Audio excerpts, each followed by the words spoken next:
The Coming King by James Edson White. Chapter 2. The Created.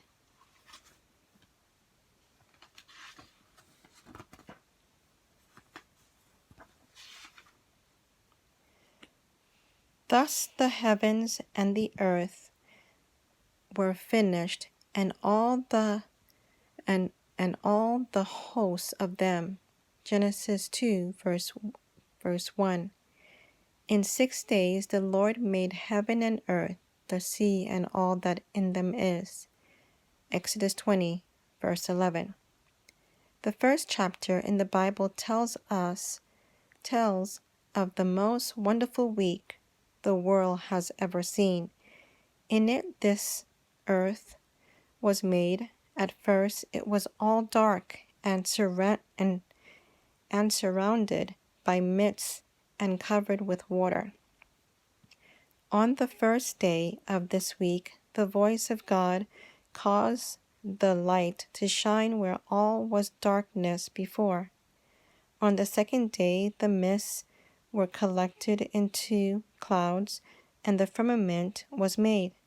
On the third day, the dry land appeared, and out of it God made the trees and grass, the beautiful flowers, and all vegetation to grow.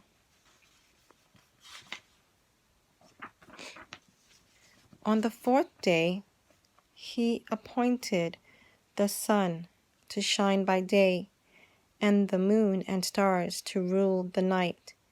On the fifth day he made great whales, the fish, and all the animals that live in the sea, and the birds and fowls that fly in the air. The work done on the 6th day of creation week was the most wonderful of all. On this day God made the beasts of the field, the cattle, and all creeping things. But last and best of all, God made man, the noblest work of God, because made in his own image. Genesis 1, verse 27. And God blessed them, and God said unto them, Be fruitful and multiply, and replenish the earth, and subdue it, and have dominion over the fish of the sea, and over the fowl of the air, and over every living thing that moveth upon the earth. Genesis 1, verse 28.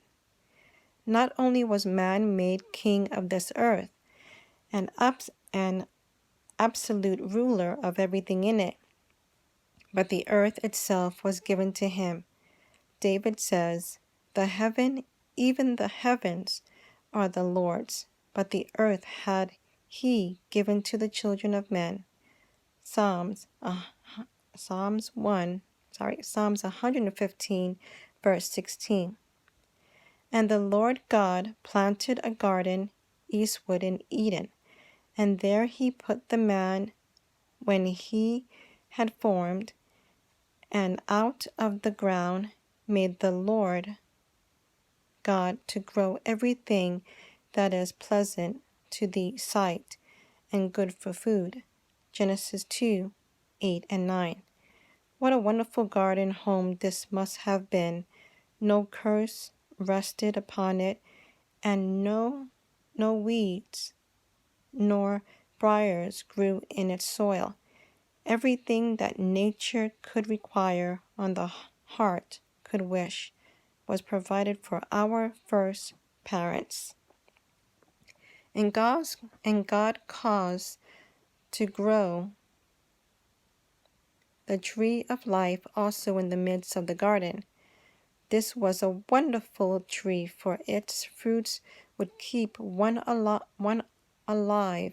so long as he had the privilege of eating of it. But the length of time the man would be allowed to eat of the tree of life was to be decided by his own conduct. As long as he would obey God, he could eat of that fruit. But as soon as he should disobey,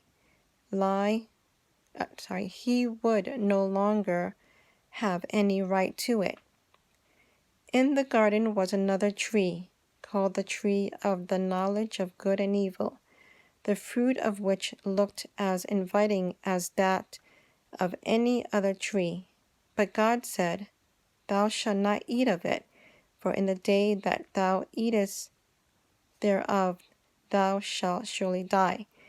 Genesis 2, verse 17. God could have prevented man from eating of that fruit, but had he done so, it could not have been shown whether man intended to obey him or not. God is pleased only with willing obedience. Nothing else satisfies him, because it is only by willing, cheerful obedience that we show our love for him. God is love, and loving service only is acceptable to him. So God gives to everyone the power of choice to obey him and live, or to disobey him and die. Those who truly obey God serve him because they love him and love his ways. Those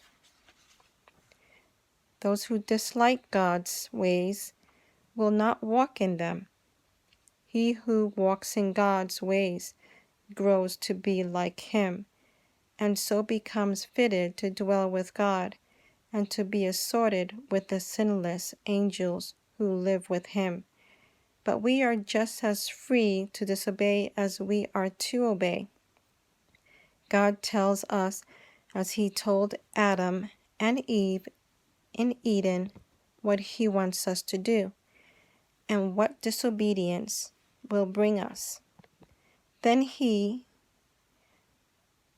leaves us to choose what we will do. If God should force men to obey him against their will, their hearts would not be changed. If compelled to act in a way they did not choose to act, they would hate God still more. Thus their service would do them no good, nor yet the cause of God. For this reason man is left perfectly free to do as he chooses. Adam and Eve, tempted by Satan, failed to obey God. They chose to eat of the forbidden fruit, and in consequence lost their Eden home, unless they should eat of the tree of life and thus perpetuate a life of sin. Angels and a flaming sword were stationed to guard every avenue to the tree of life. See Genesis 3, verse 22 through 24.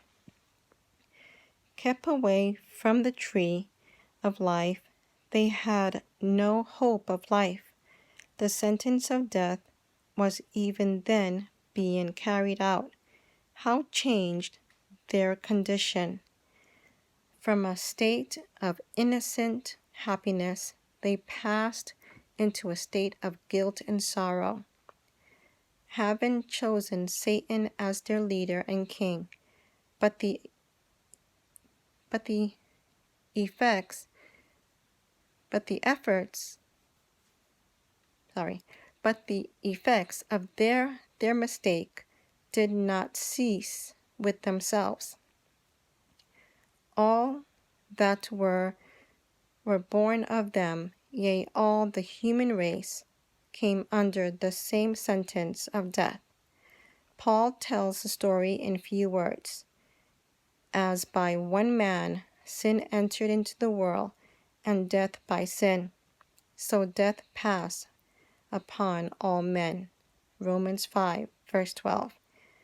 All the race would have been lost had God provided no way of escape from eternal death, but his love found a refuge for all who would come.